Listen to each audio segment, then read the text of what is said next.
So Kams became very worried. Kams Maharaj was thinking, in Vrindavan there must be some magic power.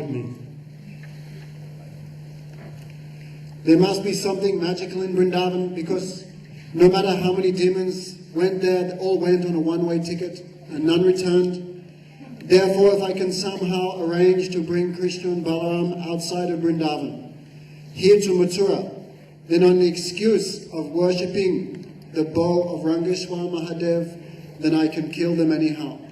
Therefore, Kamsa called Akrura, who is the uncle of Krishna. So even though he was a great devotee of Krishna, because he was in an awkward situation living with Kams, therefore he was eating off both plates. Therefore Kams Maharaj, he called Akrura and said, you must bring Krishna and Balaram here anyhow.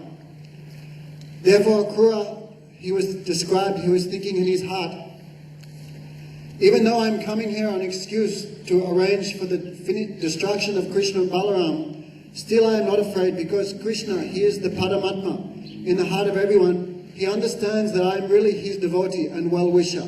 But because of circumstances, I'm somehow engaged in the service of the wicked king Kamsa. Therefore Akrura began going towards Vrindavan. So said of the 9 limbs of devotion, Shravanam, Kirtanam, Vishnu, Smaranam, Padasevanam, Archanam, Vandanam. That of the 9 limbs of devotion, one of them is Vandanam, or offering prayers to the Lord. Therefore Akrura, he achieved perfection by offering prayers. So his prayers are very high class, described as he was going on the road to Vrindavan. Therefore, what we think of in the stage of practice, we will achieve that in the stage of perfection. Therefore, Narottam Das Thakur has said, Sadhana Babibe Thake, Siddhadeha Taha Pabe, like this. Whatever you think of in the time of practice, you will definitely achieve in the time of perfection. Therefore, Krishna's devotees, that which is related to Krishna, are described to be like a kalpabriksha tree. Whatever you desire near them, you will get that result.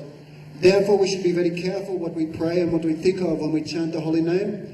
Otherwise, the holy name might cheat you by fulfilling some material desire. Therefore, when we offer prayers, we should follow in the footsteps of Akrura. As he was going towards Vrindavan, he was thinking, I wonder what will happen when I get there. He was saying, I hope that Krishna and Balaram, when they see me, they'll become very happy. And Balaram will catch me by the hand. Krishna will embrace me and call me uncle. I hope when I get there, then they will offer me a gift of a brown cow. They will welcome me, give me some foodstuffs, and talk to me with great affection. Then I can explain the situation. Therefore, he was full of these type of desire. The soul can never be without desire. A stone has no desire. But we are Atma, we have consciousness. Consciousness means desire. Therefore, Buddhists and impersonalists, they think in a stage of perfection there is no desire. But this is completely wrong. In the stage of perfection there is also desire. Desire to serve Krishna. Therefore, Akrura was thinking like this as he was going towards Vrindavan. As he came there, he saw the footprints of Krishna and Balaram in the dust. He saw the 19 symbols of the feet of Krishna in the dust of Vrindavan, and he began rolling in ecstasy. Oh, the footprints of my Lord. Then as he came to Vrindavan, exactly what he had been thinking and hoping for in his prayers, that exact thing happened. Krishna came out. Oh, my dear uncle Akrura, embraced him. Balaramji took Akrura by the hand and brought him inside to Nanda Bhavan.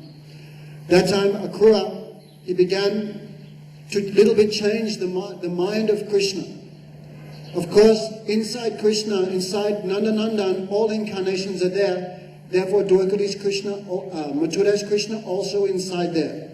Therefore, in order to inspire a mood of heroic mood in Krishna, Akrura began describing the atrocities that Kamsa was performing to Devaki and Vasudev Maharaj. Gurudev one time said, even when Krishna is playing his flute at Bamsibad and calling the gopis, can he forget Devaki and Vasudev in the prison of Kamsa? Kamsa Maharaj used to put stones upon their chest and torture them. Can Krishna forget that? Therefore Akrura was talking this way. Krishna became in a mood of anger. We'll go there and defeat Kamsa. That time the gopis heard that Krishna will be leaving. Therefore they became most distraught. All the cowherd boys became happy. Oh, we will go with Krishna on an adventure.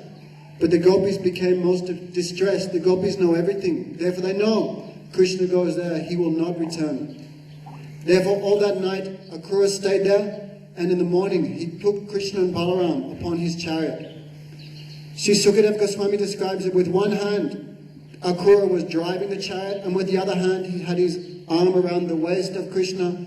Otherwise he is afraid Krishna will jump off the chariot and not go to Mathura. Therefore, very pathetic scene describes the gopis falling down like streaks of golden lightning lying on the ground, somehow trying to block the chariot of Akrura as it left.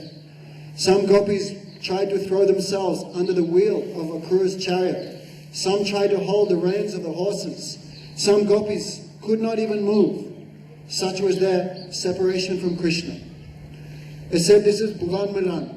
They are meeting Krishna but about to be separated. Therefore their separation mood became in a very high way. Therefore Akrura, therefore really he is a Krura. Krura means cruel. Because he took Krishna and Balaram outside Vrindavan, moving the golden chariot this way and that way. He dodged between the different gopis and left. Therefore it's described for the next, Sanatana Goswami describes after 3 months Krishna returned. But some places we hear in another Prakash, 100 years the gopis stayed there. They never took bath, nor they washed their hair. Because that dust that came from the chariot of Akrura, that dust was the last connection they had with Krishna. Therefore they stayed in the forest of Vrindavan there at Kadamba Keri. And there they taught us how you have to weep for Krishna. Therefore, as Krishna went on the golden chariot of Akrura, the time came for midday, and Akrura, because he is following some vidhi, some rules and regulations, at 12 o'clock is a very auspicious time to remember Krishna by mantra. Therefore Akrura, leaving Krishna and Balaram on the chariot, he went to Brahmarad, which is described to be the border of Vrindavan and Mathura. That time the Yamuna was flowing there. Now the Yamuna has gone a little bit to the northern direction. But that time the Yamuna was flowing there. Akrura, leaving Krishna and Balaram in the chariot, he went there and took bath. So as he was under the water, chanting his mantra, as he went under the water, he saw Krishna and Balaram in the water. Then he became astonished. He went under a second time, he saw his Ishtadev. His Ishtadev, if I'm not mistaken, is Garbhadaksaya Vishnu. No? Garbhadaksaya Vishnu. Sitting on the bed of Shesh. Because Krishna Balaram, their forms are so human-like that maybe Akrura had some small doubt. How is it possible for these two small boys to kill a great demon like Kamsa? Therefore, to dispel the fear of Akrura, Krishna and Balaram manifested one of their Vaibhav Prakash in their form of Garbhadaksaya Vishnu and Ananta Shesh. Then Akrura became worried. He said, I am seeing Krishna and Balaram in the water, but they are also on the chariot. Therefore he was looking here and there and seeing some of the opulence of Krishna. He became very much astounded. So Sri Vishwanath Chakravarti Thakur says, Padam ekam na brindavanam prityaga, padam ekagatam na gachati. The Krishna, Balaram, Yasoda Nandan, Rahini Nandan, they never take one step outside of Vrindavan.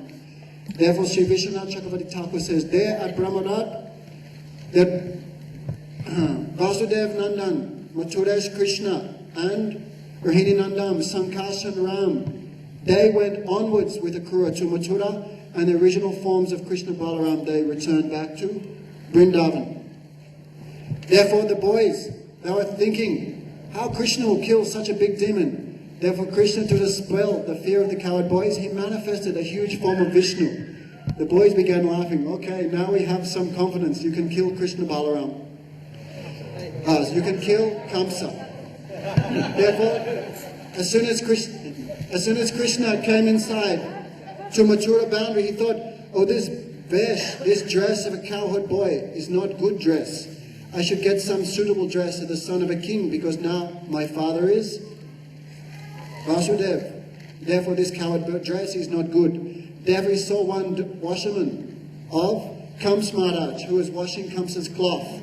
And Krishna said, my dear brother, don't you know I am Kamsa's nephew? Therefore, we will make your life successful by taking some charity from you. Therefore, that washerman became very angry. Oh, who you think you are? You are like crows who steal the ghee meant for a fire sacrifice. How could low-class cowherd boys like you possibly wear the cloth that is meant for a king? Therefore, it described that washerman in his last incarnation. He was the one that abused Sita. When his wife was leaving, he said, oh, I am not like Ram, who took his wife back after 11 months in the house of another man. Therefore, that same washerman, he took birth in the pastimes of Kamsa Maharaj. Therefore, Krishna wanted to repay the favor from his last incarnation. Therefore, Krishna took his head off with one slap and began dressing in the robes of Kamsa. Therefore, when all the residents of Mathura heard, oh, Krishna has come, then they thought maybe really he will kill Kamsa Maharaj. Therefore, just like a person wants a bit of a tax break, they began offering many different paraphernalia for the happiness of Krishna. I just finished you one bit. So they went to the big bow of Kamsa Maharaj. Kamsa had engaged many security men to guard that bow of Lord Shiva. But Krishna went like a mad elephant. He took the bow of Kamsa, pulled it very hard and cracked it. That made such a loud noise. And with the edges of the bow, Krishna Balaram began killing all the guards of Kamsa. Kamsa became absorbed in fear. Therefore, when Parikshit Maharaj asked, oh, how Krishna can perform irreligious activities if he came here to establish religion, then Sukadev Goswami said, Kama Dvaisha Boyatsnaya Yata Bhakta Surimana. Oh, Parikshit Maharaj, I already told you, if Kamsa could achieve Krishna by fear, if Shishupal could achieve Krishna by envy, and then why the gopis cannot achieve Krishna by lust? So Kamsa became absorbed in fear of Krishna. So I just want to think, we were in Govardhan last year, then we were asking Gurudev, oh, can you tell my last life? Can you tell my last life? And Gurudev said, oh, I know my last life. Last life, you were the donkey that carried the washing of Kamsa Maharaj. Krishna Balaram spun you and threw you back to Australia.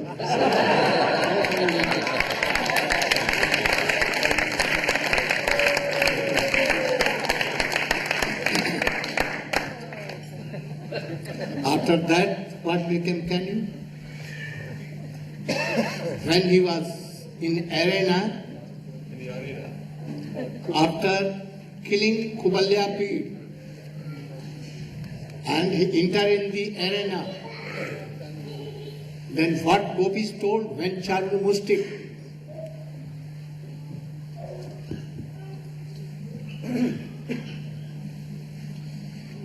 Om Jnanatirmirandasya Jnananjana Shalakaya Chakshurunmilitam Jena Tasmai Shri Gurave Namaha.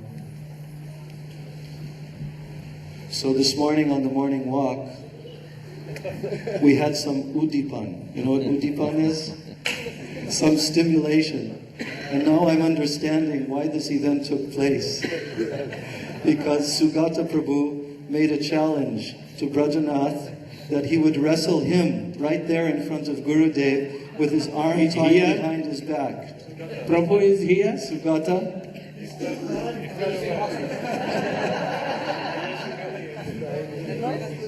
But then it was decided that if Brajanath became injured, then Gurudev's service would not go on so well. So we elected another person who was Nityananda, the son of Mahivarta.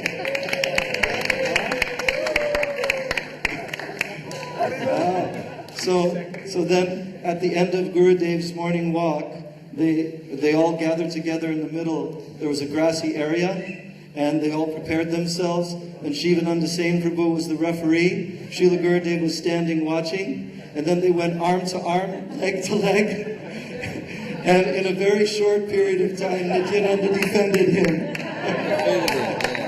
He defeated him.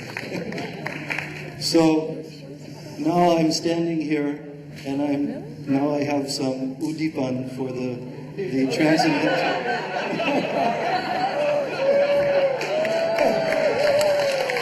Sugata Prabhu ki jai. Are you all talking about me? Yes, we were. We were telling about your victorious event this morning. Yeah, I blacked out. He said he almost died. I literally blacked out. I slapped down 3 times and I blacked So out. Because now, because of Rajana. And it showed up also by Shivananda, who allowed the cardio chokehold. they didn't follow the rules. Okay. So now, after Krishna and Balaram had killed the washermen, then Kubja. so there was one lady. See, Krishna and Balaram were walking very victoriously through the streets of Mathura.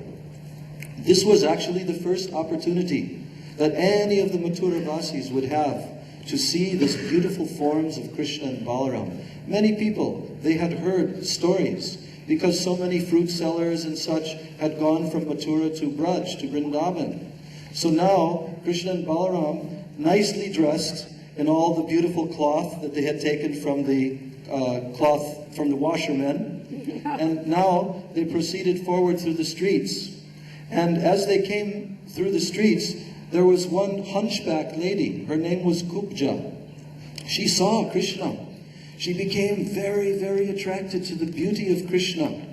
And she thought, oh, how beautiful. Such a personality. I wish that I could have relationship with him.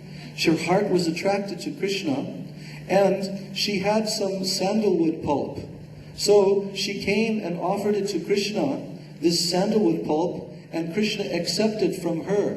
And it was smeared on Krishna's transcendental body and on his limbs. And at that time, Krishna, he performed a very wonderful activity by taking her chin and standing and pulling on her feet. And at that time, he raised her up, and her hunchback was straightened out, and suddenly she became very, very exquisitely beautiful lady. So at this time, Krishna, he promised to her that at another time, because she wanted him to come and to visit in her home. She was like a society girl. So Krishna promised that later on he would come. After this, Krishna proceeded through the streets, and then it was at the end of the night, then the next morning. No, it was the next morning when he came to the wrestling ring, yes? Yeah. So Kamsa, as we know, Kamsa had made every possible arrangement that Krishna would somehow or other be killed before he even arrived at the wrestling arena. And of course, at the wrestling arena, he had the final arrangements made there. But in order to try to stop Krishna and Balaram from even entering into the wrestling arena, there was a huge, gigantic elephant, which was named Kuvalayapid. And this elephant was situated just in front of the entryway to this huge wrestling arena where Kamsa was waiting inside. So as Krishna and Balaram approached this entryway, suddenly this huge, gigantic elephant, it looked at Krishna Balaram, and now the elephant trainer started directing the elephant to attack Krishna and Balaram. So now Krishna was facing this huge elephant who was very quickly coming toward him. And Krishna sidestepped and went around the elephant.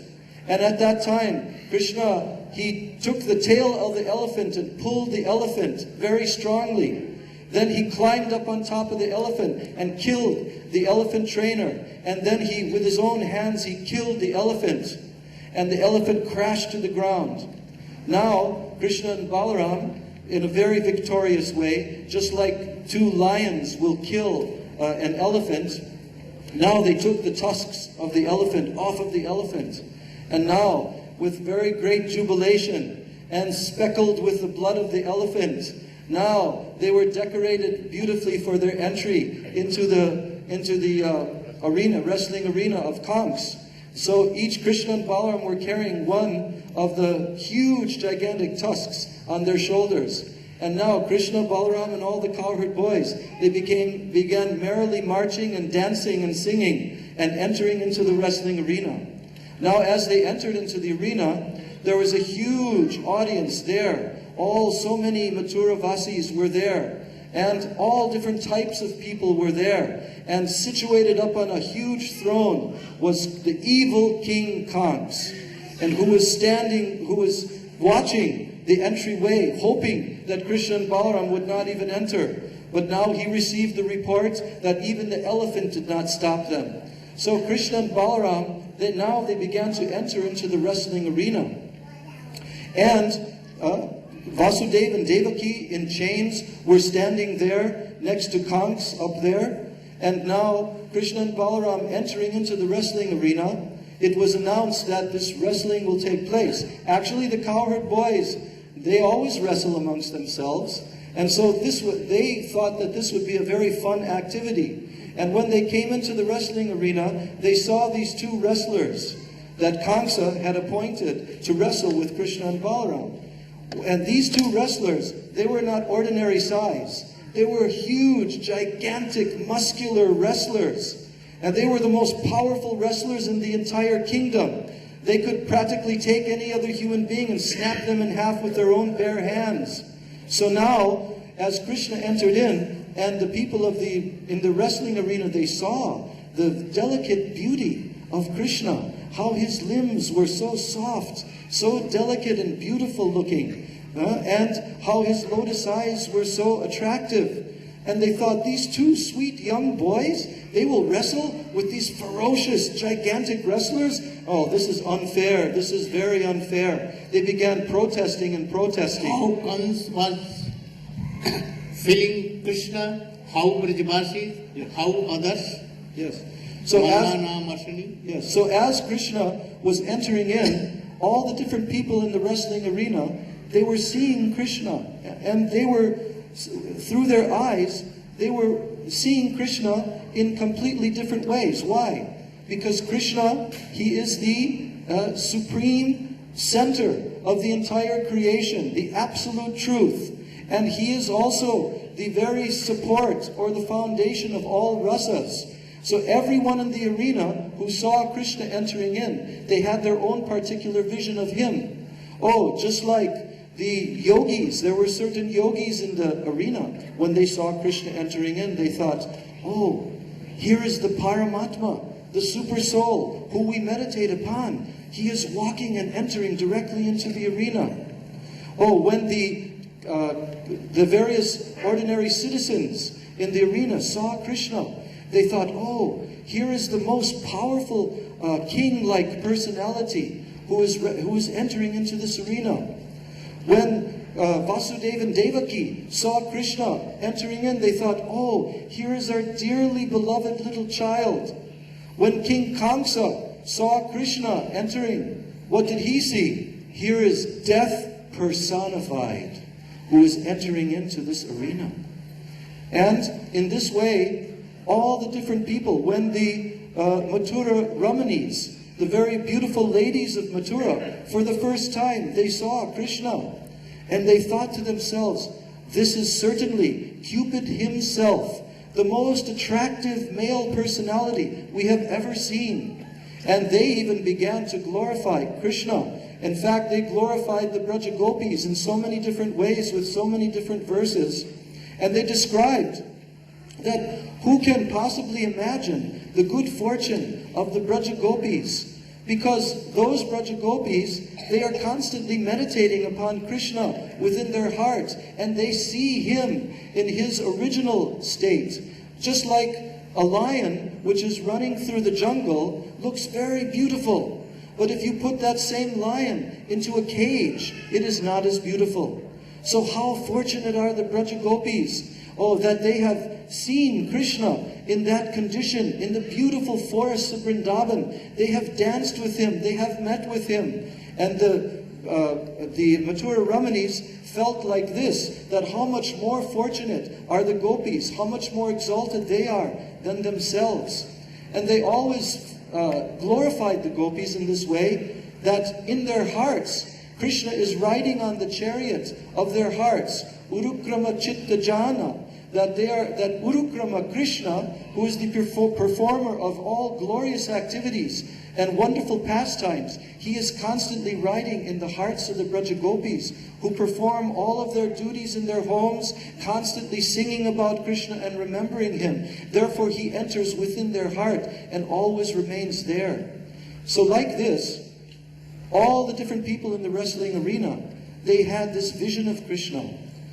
So now the wrestlers, when they saw Krishna and Balaram, they also saw him as being as powerful as a thunderbolt.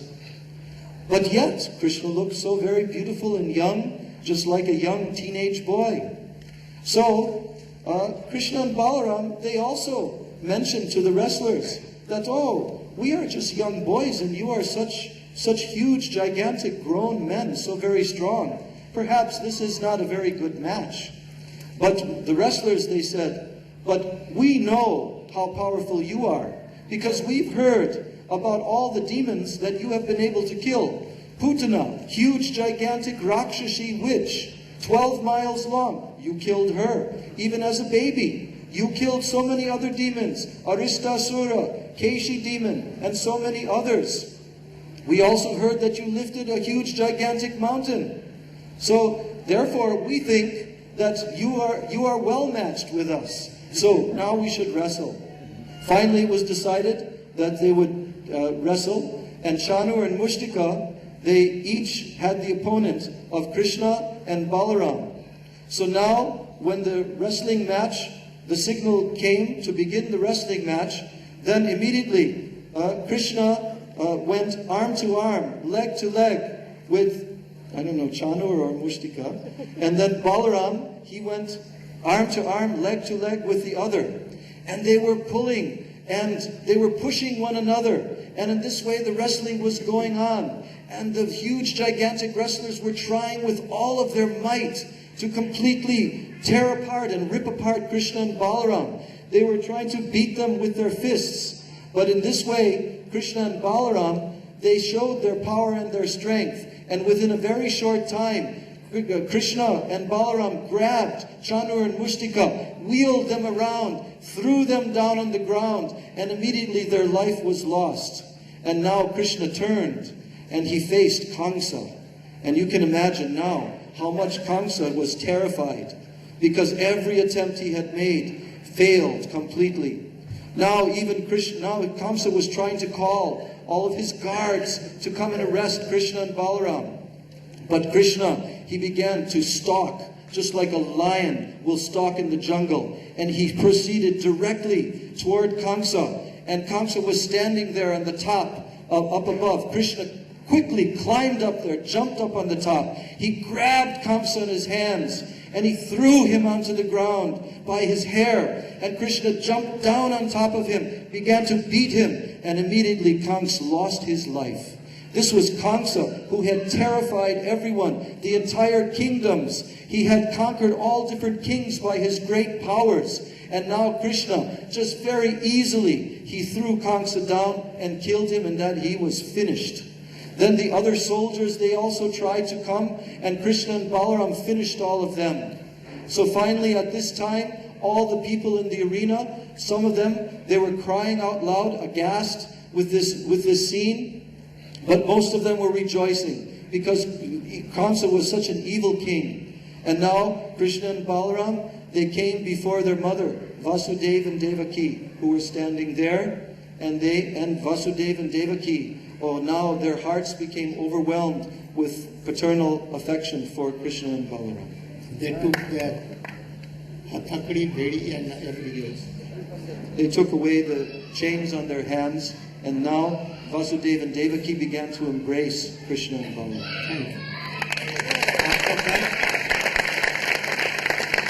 After that, can you tell something? No. After that, Kans was killed. Then his wife, Kans' wife, came and began to weep bitterly. Then Krishna consoled and took Kans' dead body to Dhruva Ghat, and he did sanskar, and then he returned back. And at once, there was no king at that time, Kans was killed. Now, so Ugrasen, he took all the paraphernalia of Abhishek of Krishna, but Krishna told, I cannot be king by the cause of anyone. Jadu Maharaj. So, with that paraphernalia, he made Abhishek of Ugrasen Maharaj and he became king. Krishna told that we Baldev are servant, whole demigods, whole world will come to you and pay tax to you. So don't worry.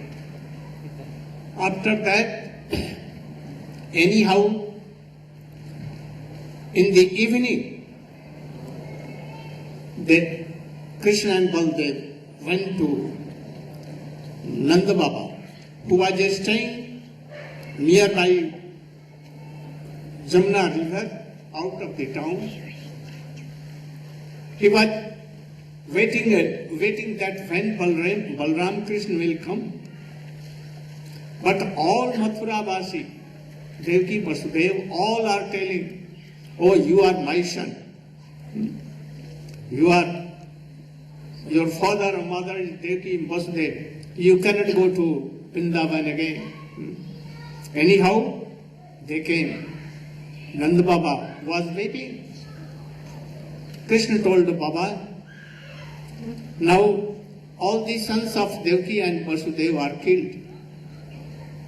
So I want that for some days I should be here in Mathura and give consolation to them. Baldev Prabhu told, I cannot go there. I cannot be in Mathura except Krishna. If Krishna will stay, I will stay. Otherwise, you are my father and mother. I don't know who is Devaki and who is Vasudeva, because you have nourished me from and you have given life. So really you are mother and father. After that, anyhow, Krishna told that, oh, Baba, Vasudeva is your friend. Now he is in calamities. He is suffering. So for some days I will be here and after that I will return. Telling this, he gave so much ornament and other things. And Nanda Baba, weeping, returned back to him. Now, at once, after some days, he called Gargacharya and told him to give him Upanayan. Upanayan, you know? Sacred ceremony. And then, all were invited from here and there, but very nearby. Jashoda and Nand Baba were not invited. Why? They knew that if Nanda Baba and Jashoda Maiya will come, then Krishna will return back. Anyone cannot check him. So, knowingly this, and they not invited. But when Krishna and Balram were saved, they were given saffron cloth, danda, and khanam, and chhatra, umbrella. And Gurudev told that now you should go to beg at least 7 doors. Oh, Krishna and Baldev in saffron cloth with danda, oh, very beautiful live. He was searching at that time like this. Where is my mother? Where is my father? First I go to mother. Devaki was standing there. Vasudeva was standing. First, a person should go to mother. But he was searching mother. Mother, where mother? My mother Jashoda. And he has told, at the time of Upanayan, I will fulfill your whole joli. Bag not like this. I will fulfill everything. Oh, where mother, mother, mother, and he became saint. Devaki and Vasudev and all Mathura Vasi. They are thinking how love and affection of Nanda and Yashoda to Krishna. After that, anyhow, Krishna was in brought, and he was sent to at once Gurukul, that he should anyhow forget this, that he is son of Nanda and Yashoda. And he went there, and in 60 days, 64 days, he learnt everything, and he went to beg. He went with Sudama sticks, and how in the end Guru Mother told him that you are very extraordinary. Please bring me my son who is drowned in ocean in anywhere, Prabhas. And then Krishna what did?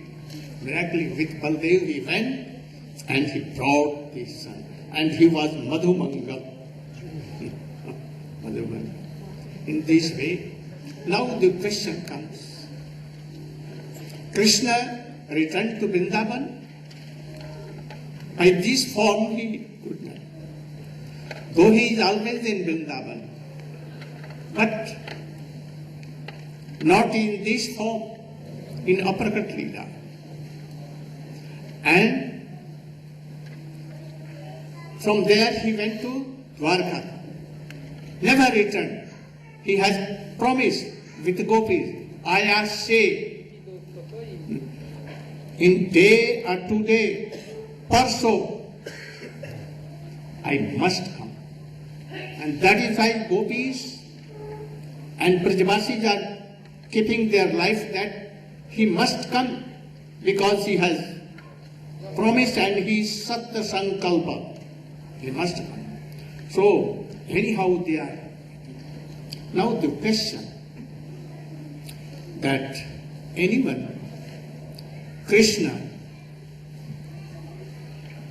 always sinking in the ocean of Braja, and where there is love and affection more, anyone wants to be there. So surely Krishna always sinking in the love and affection in Braja. Why he came to Mathura? Not such love like Jashoda, Nanda Baba, Brajavasi, his Sakha. There is no Govardhan and other things. So why he returned back? If he returned back anyhow, after killing Kans, why he could not return to Mathura, Vrindavan, Nandagaon? Why? And if he does not come, returns back, then he is very powerful. He can take all the gopis there in Dwarka. Why he is not taking? So, all these questions have been answered in Uddhav Sandesh. If we will have time, then we will discuss all things. Also we will discuss Bhramar Geet. Bhramar Geet, Jugal Geet, Gopi Geet, Venu Geet. These are 5 lives of like Panch Prana. So now time is finished.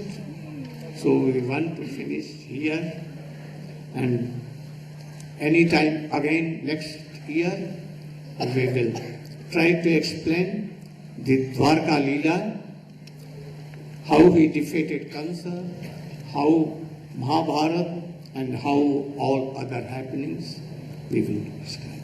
Gaur Premanand. Also, I want to invite you all who has no money problem. I'm inviting all for Navdeep Parikrama. Very soon, in a month, about 26th February is war. And we will do Parikrama. I'm inviting you all so you can come and enjoy that festival. About more than 10,000 devotees will be there, Hari Katha will be there, and we will circumambulate Navdeep Dham, 9 islands. And the story of Chaitanya Mahaprabhu will be there. Gaur Premanande.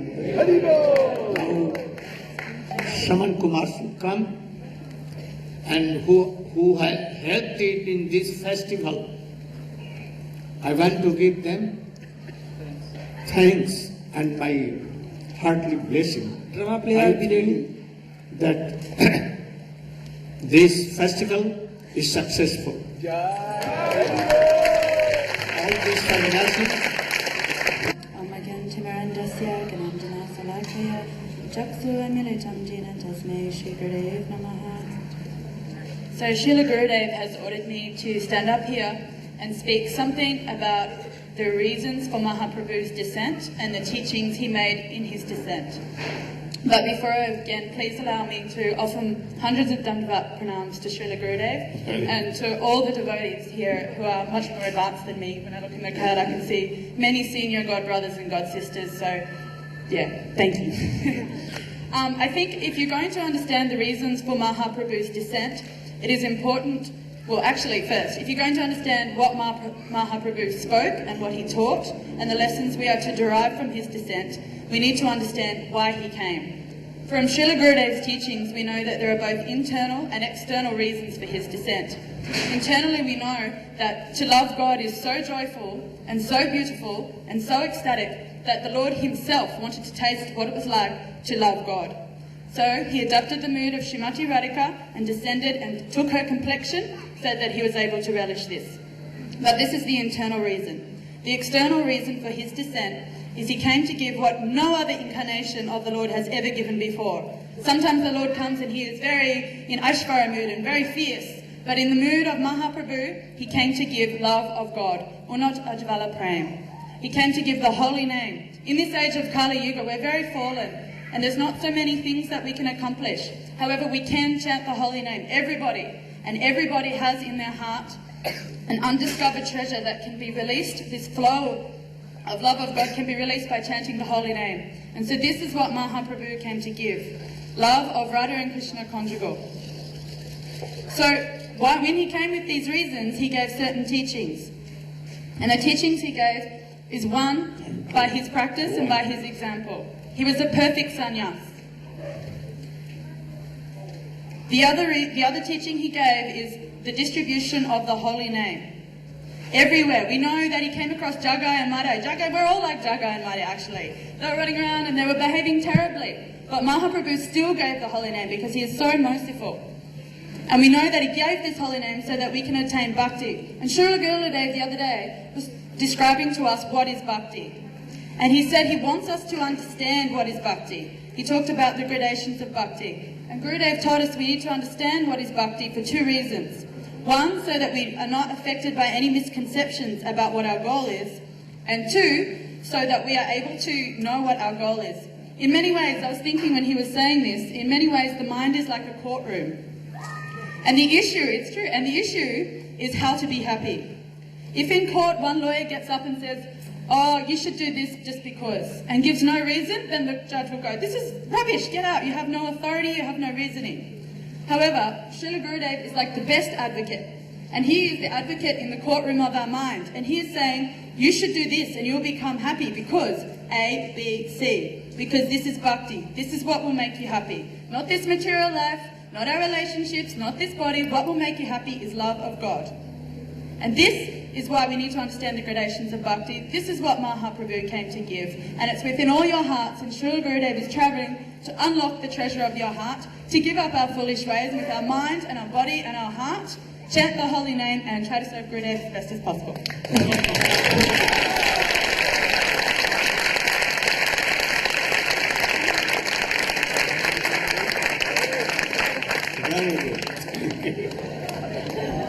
Hare Krishna.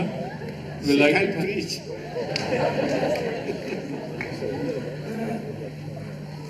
Hare Krishna. I'd like to thank the devotees in Hawaii for organizing such a beautiful festival. And as Srila Gurudev said, there is the second part of the Bhagavatam Katha, the 5 main Geets, Gopi Geet, Brahmar Geet, Venu Geet. And he is going to continue this Bhagavad Katha in the next festival of this year, which will be in Houston from 30th of May to 4th of June. So on behalf of the Houston Sangha, I would like to invite all the devotees to please come and attend the festival in Houston. And we are making arrangements so everyone can very nicely stay there and spend the time listening to the Harikatha from Srila Gurudev and all the other senior sannyasis. Haribol. One thing I want to tell you. I have bring you here. So powerful Harikatha is done. But sometimes I see to whom I have given second initiation, they have left their upavit and not chanting and remembered properly, even not meditating 3 times the month that I gave. But still they are coming. I want that they should be strong. Always they should read Upadeshamrita and Manasikha. And in that what Gurudev has given mantra, strongly they should meditate and chant that name. Otherwise how they will have gain? So my request that all those who have taken Upanayan, they should meditate 3 times these months, and then they will realize something. Gaur Pramanande.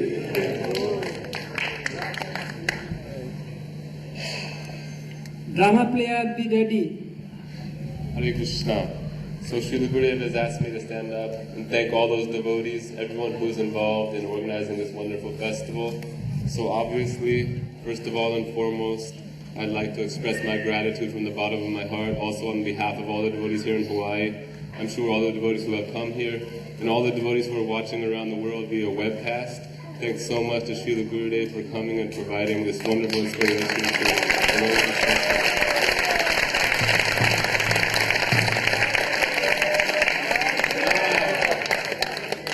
Secondly, I'd like to thank so much all the senior devotees, especially the Tridandi Sannyasigan, Sripad Madhav Maharaj, Padmanabh Maharaj, Nemi Maharaj, Shroti Maharaj, Damodar Maharaj, Gudar Prabhu, Bhagavat Prabhu, Rajanath Prabhu, Shamarani Didi, Brinda Didi, and all Srila Gurudev's other very, very close disciples. Prem Prayojan Prabhu is also here. And as far as all those devotees who perform so many services throughout this program, in the kitchen, headed by Shikandi Didi, Sudarshan Prabhu, Manmohan Prabhu, Shama Priya Didi, Nilachala Didi, Pran Govinda Prabhu, Tilak Raj Prabhu, Pankaj and his wife, Nityananda Prabhu, Gaurahari Prabhu, Gopavalabha, Harivalabha Lalita, Mr. and Mrs. Verma. And as far as the organization goes, I would like to thank very much my father, Gopavindapal Prabhu. He's not here. I would like to thank him. Also Nidhari Prabhu and his wife, Baba Trini Didi. Mr. Uncle Raghunath and his wife, Taruni. Champa Kalata.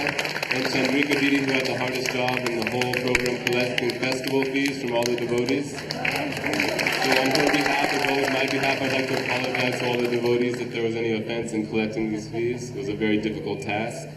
We'd like to thank Goloka Prabhu, Indradev Prabhu, Rupa Manohar Prabhu, Vrindavan Prabhu, Kamala Kanta Prabhu, one from Hilo, also one from Germany, Rohini Nandan Prabhu and his wife Anandini, Kamalakshi, Krishna Kanti Prabhu, who has provided all this sound system and made sure everything is running through. And as far as in the drama cast, we have Sriram Prabhu and his family, all his young children. We have Mangala Didi and her family. We have and on the webcast we have Stoka Krishna Prabhu, Achyuta Prabhu, and Isha Prabhu, who have provided this so all the world can watch this program. And then also, lastly, I'd like to thank so much our dear friend Gaur Sundar Prabhu. Remember last year in May, Srila Gurudev was in Oahu. He was doing writing there, and it came the occasion of Shringadev's appearance day. And he left Oahu over there, and he came to Gila for a few days. We thought to celebrate this occasion of Shringadev's appearance day. So after a few days, when he was getting ready to leave from the airport, he asked us, "Do you know why I've come?" And we were all thinking, oh, because he would like to, celebrate this occasion with all the devotees here in Hilo. But he said, no, that's not the reason. The only reason I've come here is to see Gaur Sundar Prabhu.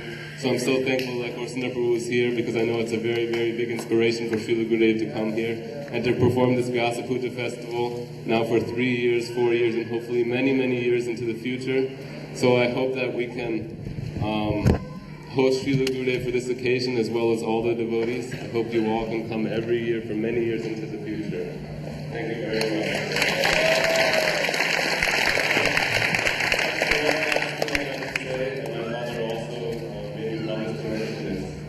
Although this last person who I'd like to thank is no longer here, no longer with us, but still the inspiration we received from this person is very, very deep. And although she's not here, her spirit lives on with us so much, and she started this festival, and by her inspiration, everything is continuing for so many years, and this person is my mother, Shimulika Kriti.